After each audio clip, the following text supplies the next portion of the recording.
Alloh taolo siz bilan bizdan birodarlar musulmonlardan peshqadamlikni kutadi. Birinchi bo'laylik biz bor bo'lgan sohada. Chunki payg'ambarimiz aytganlaridek, Alloh taolo ishlarning oliylarini, yuksaklarini yaxshi ko'radi, past razil tubanlarni yomon ko'radi degan.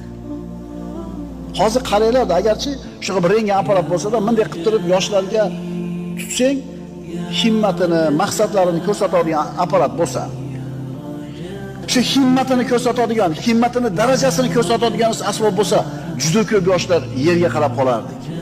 Himmat yo'q. San endi barmoq bilan sanadigan darajada mashina bo'lsa, telefon bo'lsa, bir foyda keltiradigan tijorat bo'lsa, bo'ldi, oyog'ini osmondan qilib yotsa. Biz ummat qachon shunaqa holatga tushib qoldik? Bizga bo'laveradi shu, yetadi shunisi deydigan bo'lib qolgandan keyin qolib ketdik. Bora shunaqa narsa. Shuning uchun birodarlar, Alloh taolo al-vitr, toq bo'lgan zot, yakka zot. Biz bu ismdan qanaqa ulush olamiz aka o'zimizga? O'zingni sohangda birinchi bo'l. Shunday qilsang Alloh seni yaxshi ko'radi.